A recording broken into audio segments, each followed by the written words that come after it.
So, I don't know about you guys, but whenever there's a new year, I keep my expectations pretty low. I'm probably jaded from 2020 or whatever, but every new year, I'm always expecting it to not be an exciting year. Yeah, some high moments may happen, but it's not enough for me to go, oh, 2026 will be my year. I'm saying this because when January 1st of this year rolled around, I was like, okay, you're still stuck in this goddamn country, so let's keep expectations a little low. I'll keep making videos for my channel if I don't get distracted by Kirby Air Riders. Kill him, Kirby. Kill him, Kirby. Kill him, Kirby. Kill him, Kirby. Maybe I'll finally hit the gym and lose some weight.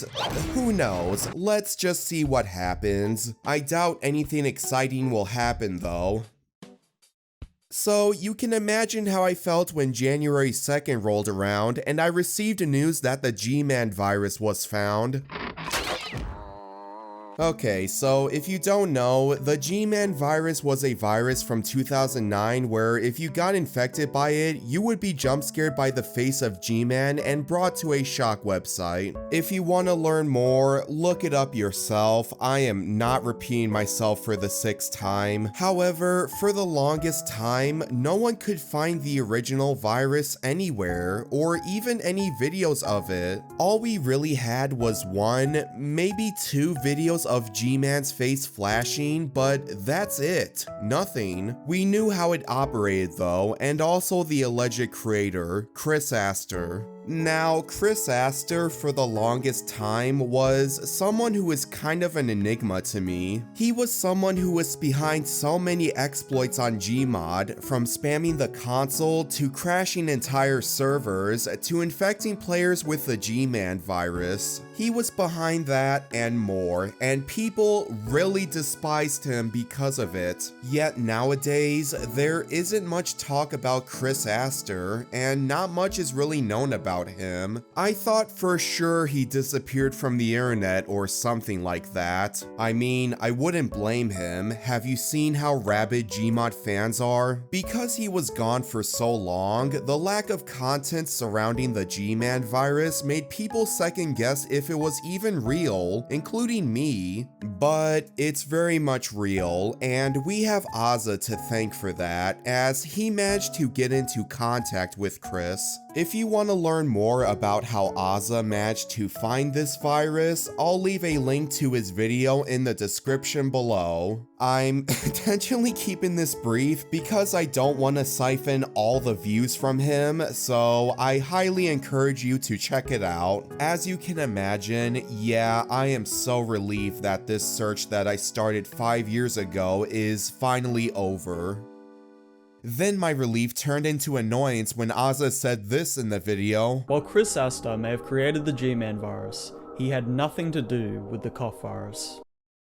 Damn it. Okay, so I'll talk about this more later, but I actually thought Chris Aster was behind the 2014 cough virus. I mean, it made sense in my head. Chris Aster seemed like a coding genius, like he's been behind a similar exploit before, and his name was attached to the GitHub, yet he was not behind it. It was someone else using his name.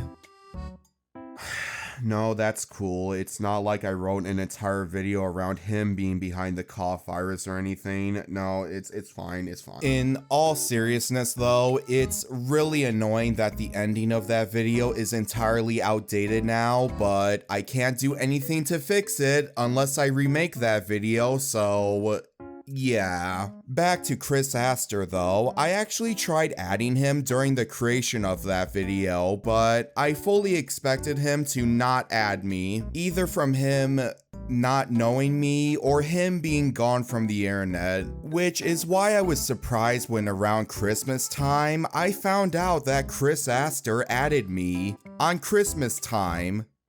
Get it? Granted, I don't know exactly when he added me as I stopped paying attention around the end of November, but it was still surprising to see either way. So I sent him a message, sending out my regards and asking him for an interview. After a few more weeks of waiting, Did I get you there? He agreed. Now, I couldn't organize an interview on Discord with him as I understand that he is really busy with personal life, so we had to do this through Steam chat. Still though, we had a pretty friendly chat, all things considered, and I finally got answers to the most burning questions I had ever since I learned about the Gman virus. Without wasting any more time, here is the interview. I will be listing every question I sent and answer that Chris Aster gave out verbatim, and after that, I will be giving my overall thoughts on each answer. Sound good?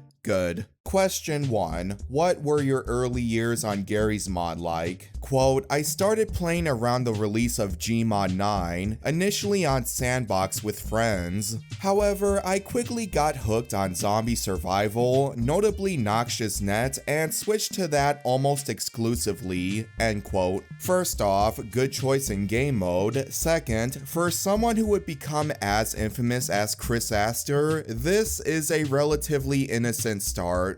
I don't really have much to add here, but I'm sure I'll start yapping more when we get further down the list.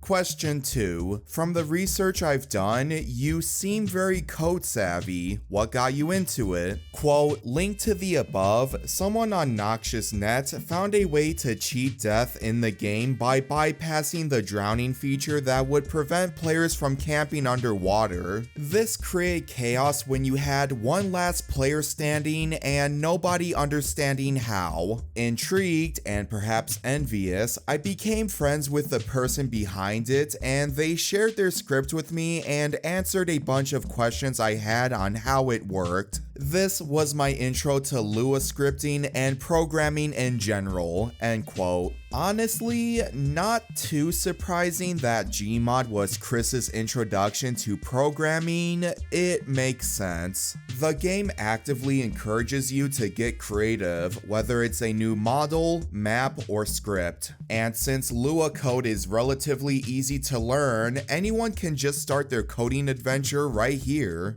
I will say though, hearing how Chris got into coding reminds me of Axel Gembe, the guy who hacked into Valve and leaked Half-Life 2 early. Axel was the victim of an SD bot, but instead of wiping his hard drive and moving on with his day, he reverse engineered the code and got into contact with the creator of the virus. From there, the virus's creator would answer his questions about the malware, and Axel would use this knowledge to create his own viruses, and later be responsible for the 2003 Half-Life 2 leak. Obviously, it's not a one-to-one match, but I find it funny how their stories just kind of line up. Question 3. At what point did you start getting known in the Gmod community, either famously or infamously? And question 4. Around 2009, you began deploying exploits that either spammed the console or lagged and crashed entire servers.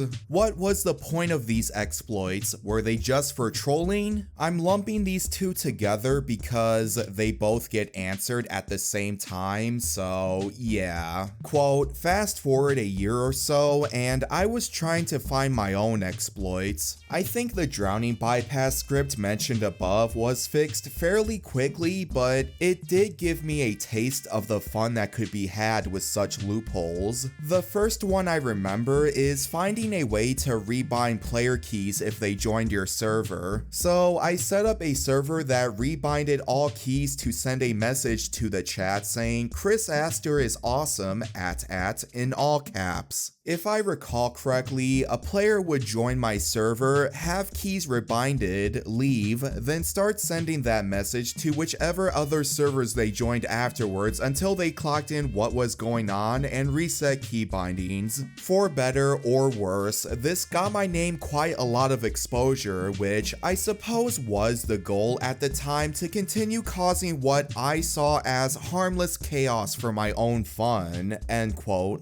Right, so as I suspected, the whole Chris Aster is awesome exploit was not as malicious as people made it out to be. Remember, when Gmod 9 came out, the source engine was only a year old at that point, so having something like this possible was not too surprising. It is fun funny that this annoyed people so much though. Question 5. You've also been seen selling these same exploits on the forum scythe.org. What was the reason in selling them? Quote, mostly answered above, but to touch on the sale of exploits, I think this was a pattern I was seeing at the time and thought I could try riding that wave. Nobody ended up buying from that link from memory. The most successful commercialized exploit, which came a bit later, was called Serenity, which let you spoof your Steam ID to a user of your choosing when joining a server, meaning you could bypass being banned and also hijack admin accounts, though this was not sold on public forums as far as I know. One mention here, end quote.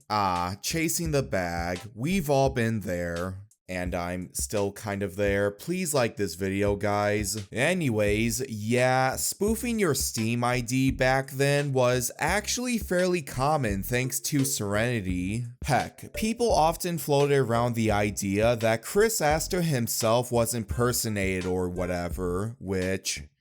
yeah, wouldn't be the last time. Maybe one of these days I'll go into more detail about this Serenity exploit, but it is an interesting piece of Gmod history. Question 6. What was the motive behind the creation of the Gman virus, and how exactly did it work? Quote, the Gman virus was a continuation of points raised in question 4. I can't remember the order of events exactly, but at some point I found that on most Gmod shared hosting platforms, where you pay X dollars per month to host a server on a shared box, it was possible to root the server and read files from other servers on the same box. So having access to one server, either from a weak password or previously patched exploit, or even renting your own, could lead to dozens more on the same box. Then the same password reused on another box by the same host would open access to another box, etc. This meant I had Archon access to execute Lua code on anyone connected to those servers. I think I went from there and thought of something fun, to me at least, to run as a kind of jump scare. It was always triggered manually, I think. I didn't necessarily need to be in the server to do it, but probably was there in a lot of cases to see reactions, especially over voice chat. I also think it was sent to all players connected to a server at once, which was probably the case in Kitty0706's video, rather than single players. It's possible I was in the server with Kitty0706 at the time, although no way to verify, and quote. Okay, so if that's too much to understand, TLDR, it's kind of like the cough virus, except very, very primitive. It wasn't really a virus, more so just a loophole that Chris Aster found. It wasn't capable of spreading itself from server to server, and it didn't activate automatically. That does kind of explain why there is so little media on the Gman virus, since it really depended on what server you were in. The fact that Kitty0706 managed to catch video of it at all though is kind of wild. Question 7. At what point did you start moving away from exploits? Why the change in heart? Quote, I made a lot of friends along the way. Some you could class as black hats, some as white hats, and some in the middle. Over time, I gained more respect for the white/gray hats that I was talking to and ended up going in that direction. Towards the end of my time on Gmod, there were 1 or 2 exploits that I emailed directly to Valve. Although, if I recall correctly, while they were acknowledged, they were not actually fixed until someone else discovered and abused them. So, a bit like the cough virus, some good can come out of harmless applications of said exploits so they get enough attention to warrant patching fast. Soon after, I just drifted away from the game entirely as other things in life took priority, end quote, and people thought he was evil, Well, I don't really have anything to add here. I mean, the answer kind of speaks for itself, so all I can really say is it's kind of fitting that Valve acknowledged an exploit and did nothing to fix it. I mean, what else is new? Question 8. Fast forward to 2014 and the cough virus infects the Gmod player base. How did your name get dragged along in the whole mess? Quote, as discussed, I'm fairly confident in who was behind the cough virus and their time in the community overlapped with mine. I think we played on some servers together and talked from time to time. Given my previous reputation, they probably thought it would be funny to use my name to add to the chaos created, and I guess it worked. They definitely didn't ask if I was okay with that or give any heads up, but I was mostly inactive in the community at that point anyway, end quote. Right, so as I mentioned already, Chris Aster was not behind the cough virus, which is fine, but that begs the question, who was actually behind the cough virus? Well, I'm not gonna hype this up like last time, it's probably Handsome Matt. Looking back at it, yeah, the signs were there, like he suspiciously knew a lot about this virus within the first hour. Saying that though, I didn't know. The few posts I saw from him didn't really give me any real indication that he was behind it. At the time, Chris Aster being behind it made a lot more sense. It wouldn't have been his first time, but knowing what I know now,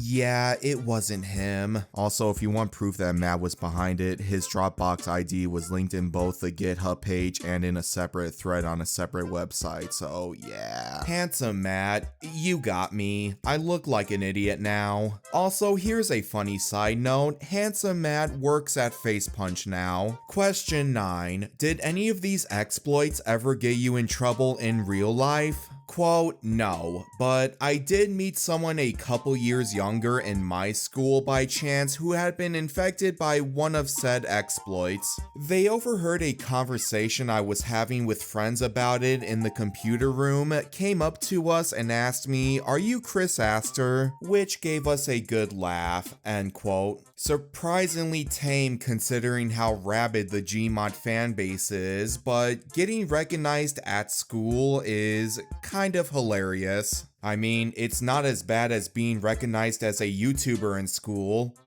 Would never happen to me. Question 10. In both the Gman and cough virus incidents, a lot of disdain and hate was thrown your way. What was that like? Quote, I didn't really take it seriously. Most of it was just coming from bored kids, and I would find it funny to see someone go as far as creating groups like Kill Chris Aster. There was an element of schadenfreude in hearing high-pitched kids on voice chat raging as well, end quote. Well, yeah, seeing children screech over their game getting ruined is hilarious, I will admit. I know I always bring this image up, but the fact that a group with this name didn't face Chris at all is Giga Chad, honestly. Question 11. Looking back at everything now, how do you view the past? Do you remember it fondly or not so fondly? Quote, mostly fondly. I don't really think about it too much or talk about it in real life as it's so far in the past, but it is what got me into programming, so I'm grateful for that. There were certain exploits I think in hindsight were used less tastefully than they could have been, but I'm glad I didn't get tempted down the black hat path, end quote. Not much to say on this one. I mean, after all, we all got our memories with this stupid little sandbox game. And again, Gmod is pretty much the reason why so many people got into programming. So that's cool. Question 12. Now that the dust has settled, what does the future hold for you? Will you return to Gmod and continue your old ways, or has that chapter long since wrapped up? Quote, I don't see myself going going back to Gmod anytime soon. That chapter has closed for me a long time ago. My current life is very disconnected from it and gaming in general, end quote. Without getting too much into specifics, yeah, Chris Aster is a lot more busy in real life now, and it's very likely he won't ever return to Gmod. Still though, the impact he left on Gmod is hard to ignore, as people still talk about exploits like the Gman virus to this very day. And now, with the Gman virus finally found, again please watch AZZA'S video, we can now close this chapter. Before our little conversation, I didn't know what to think of Chris Aster. With how people described him, I was given the impression that he was this chaotic neutral type of hacker who does whatever the hell he wants.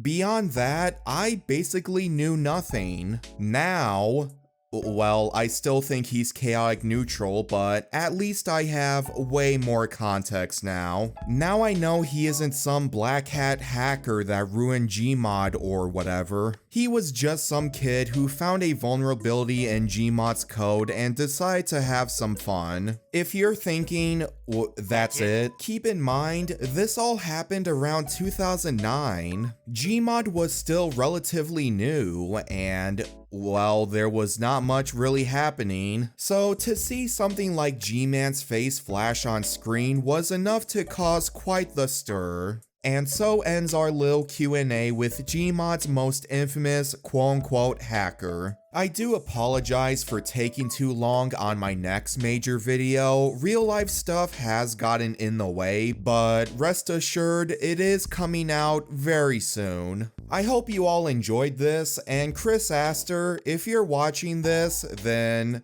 I admit you're a cool dude. Thank you all for watching, take care, and as always, I will see you guys next time.